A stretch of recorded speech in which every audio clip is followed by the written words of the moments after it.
Hi, with Julian on the brown note.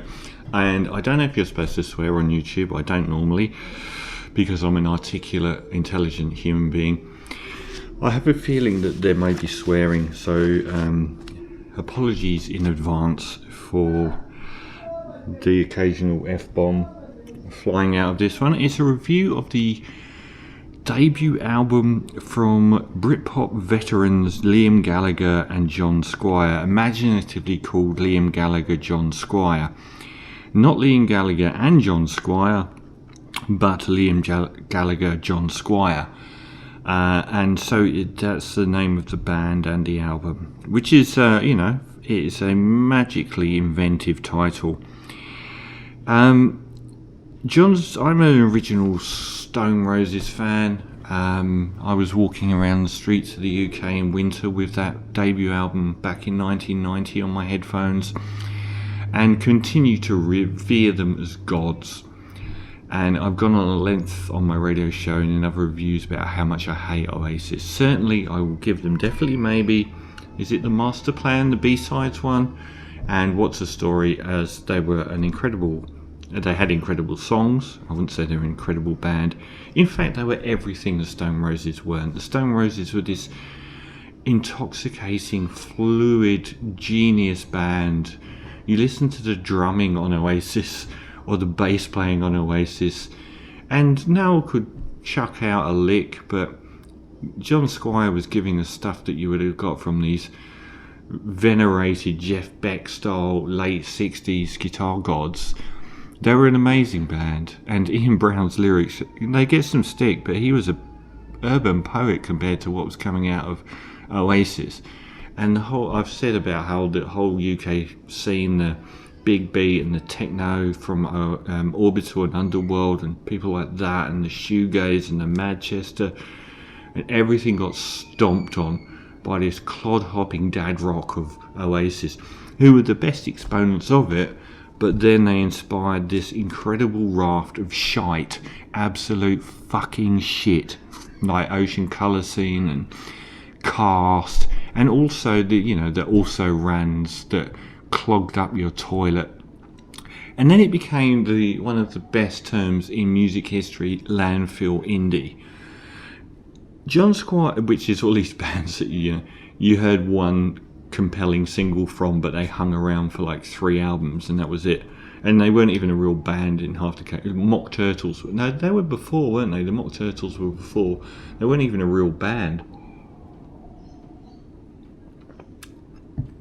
And all of the Kaiser Chiefs and all of that nonsense that we don't talk about much. So John Squire and Liam Gallagher, obviously John Squire, the greatest guitarist since Johnny Marr, without a doubt. Johnny Marr was a very different guitarist. He was a textural, arrangement-based guitarist. John Squire was a virtuoso in the Hendrix manner. Completely different, but both equally brilliant. I couldn't choose between the two. I would say Johnny Marr was more talented because of the incredible arrangements he managed to put together. But I've seen John Squire, back in when they did their reformation after the unfairly maligned Second Coming album, which in comparison to this is the Sistine Chapel, and this is the Glasgow toilet that Ewan McGregor went down in Trainspotting. But he was playing like a god. We hadn't even seen anyone from the indie scene ever play like that. They've got together with Liam Gallagher, the foul-mouthed, occasionally brilliant singer of Oasis, to make the worst post-landfill indie album, almost as though they have just decided to bookend the fact that Oasis were brilliant at the start and the Stone Roses were brilliant, with making the worst of everything that came after. And it is without a doubt the worst album lyrically I've ever heard. I would like to apologise to Liam Gallagher. I slagged him off online for the lyrics of this album. I didn't realise that John Squire had written the entire album. I am so sorry, Liam. But you're singing these lines.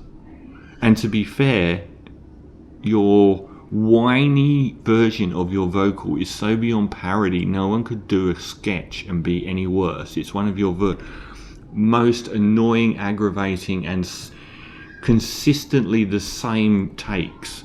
Liam Gallagher really benefits from sad songs, from melancholy, from introspective material. Here he's just doing this whole album is basically Digby's Diner, or at a push, She's Electric, and all in a row, 10 Digby's Diners and one She's Electric is a terrifying prospect. We talk about the suffering in the world, what's going on in Gaza, but have you heard this album?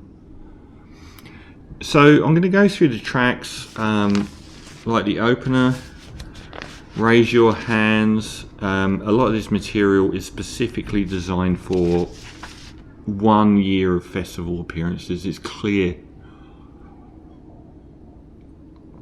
It's not clear why they got together to do it. This is certainly not up there with Noel Gallagher joining up with the Chemical Brothers. It's number 1 in the UK because of the kudos of everyone involved.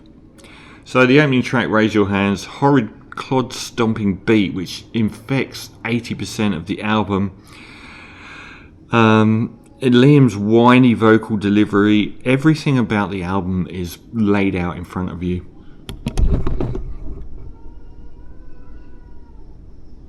It is recording. I'm going to do some lyrics from each track. If you're running out of time, if you're not sure which way to go, if the pieces don't seem to fit, if nothing ever goes the way you planned, raise your hands, I can see you, we're alive, raise your hands. AI landfill indie. And it's the same, like the basic chord structures. Like, this guy's a guitar god, and he wrote this. Like, every chord change is so obvious, every key change is so obvious, and often those key changes suck what little life there is left.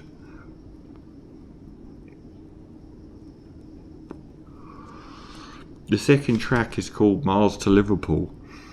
For probably about the fourth time over the course of the album, we get what's either the Paperback Writer riff or the Day Tripper riff from the Beatles.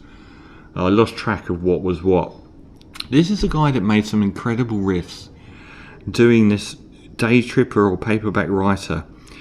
The chords through the verse are just horrible, and so much of this album, featuring my generation's guitar god, are simply getting to the end of a 4-bar chord progression and going boo-loo, boo-loo, like doing this painfully derivative blues riff that you get on a Matchbox 20 album. So let's have a look at some of these lyrics from Mars to Liverpool. The second track: the sun is up, the skies are, if you chose blue, you guessed correctly, and I know how close we came.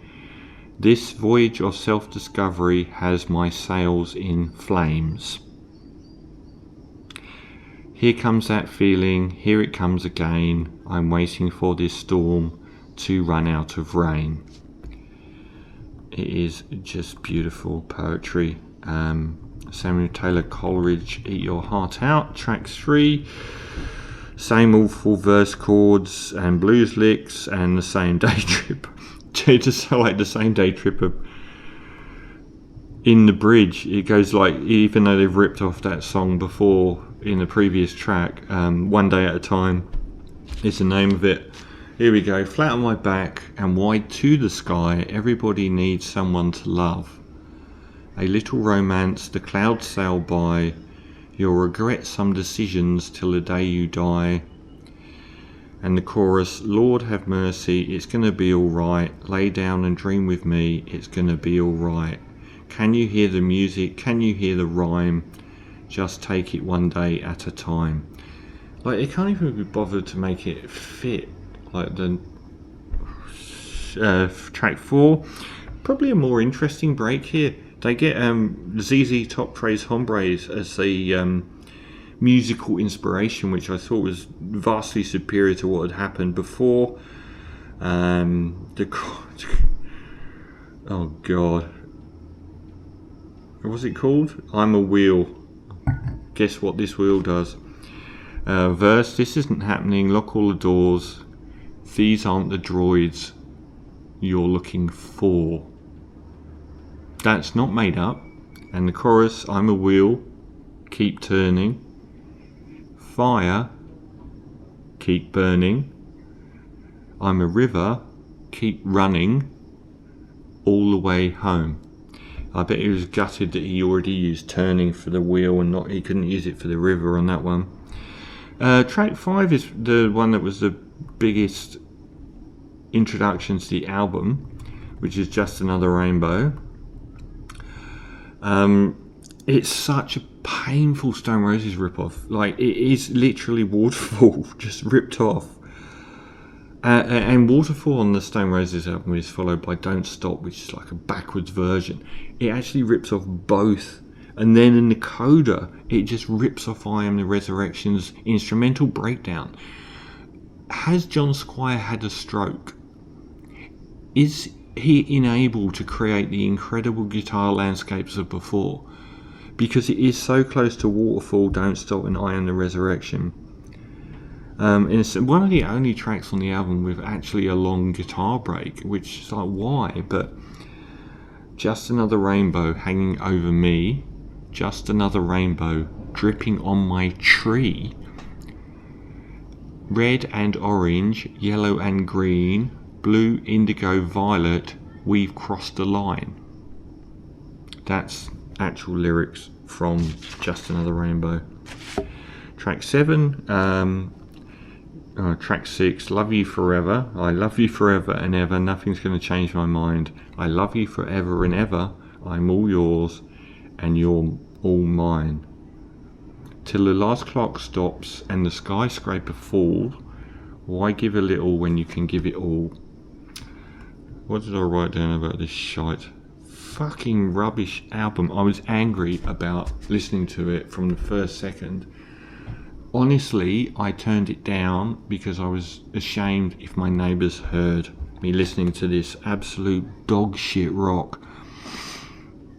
It sounds like, you know, the music that Jimmy Fallon might come out to. It's like this really horrible bog standard dad rock. And yeah, it's this one goes into ripping off Purple Haze for some reason. And then we get into the real cynical stuff where I don't know whether to give him credit for the writing or whether to assume that he has no self-awareness. And that is, there's a couple of tracks, Make It Up As You Go Along. Now, is that being very, very self-aware? Because they do sound like they're phoning everything in and are very aware that this is a load of bollocks.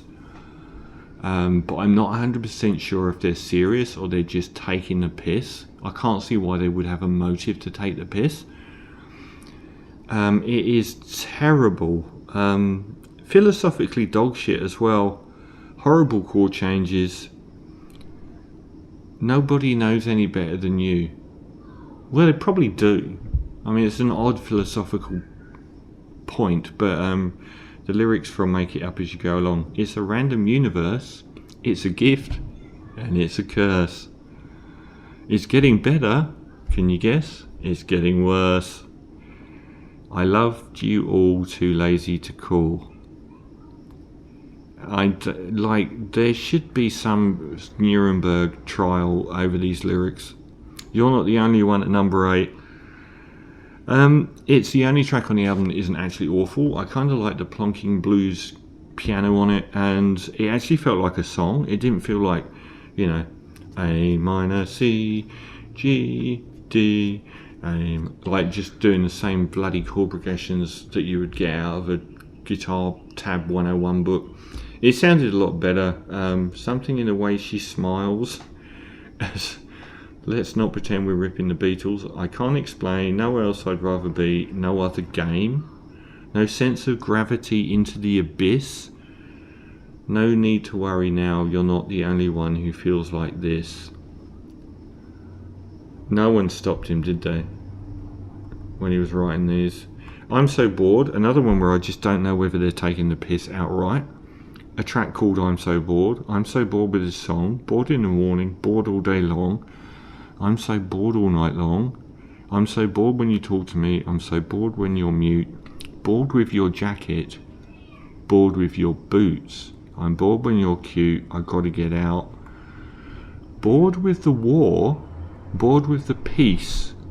Bored with the surface and what lies beneath. At least that actually scans. I'm an empire. I'm a god. I'm the monster. I'm the mob. Now that is all of the lyrics to that song. It ends on Mother Nature's song, which is just incredibly bland. Take me down to the river. Take me down to the sea was the correct answer. Drink up your coffee and sip your tea was the right answer. Sitting in the garden, lying in the park. All the birds are singing, it'll soon be dark. He's in his garden and then he's in the... doesn't fucking matter, does it? This is being deleted from my hard drive as soon as I have finished this review. It's almost like that movie Morbius, but in indie landfill style. It is the worst. I mean, Liam Gallagher and Noel Gallagher have been involved in shite music ever since Be Here Now came out. I've got no interest in their music, ever hearing it. Very sub Paul Weller, shite. But they had their day where they were good, and at least Noel seems to still understand what music is. John Squire, I don't know what you're doing here. Honest to God. It's a travesty that you wrote these songs, and it should be criminal that you release them. I just can't, it's the worst album I've heard in the last few years, and that includes the 100 Gex album. But at least I think they are taking the piss. And this is one of my heroes. And Liam's vocals are so gratingly Liam all the way through. There's no variation in delivery. So I gave the 1000 Gex album, I think, a -17 out of 10. And I'm going to have to give Liam Gallagher, John Squire, and their album Liam Gallagher, John Squire, a -18 out of 10 as the worst album I've reviewed online, and a fucking piece of shit.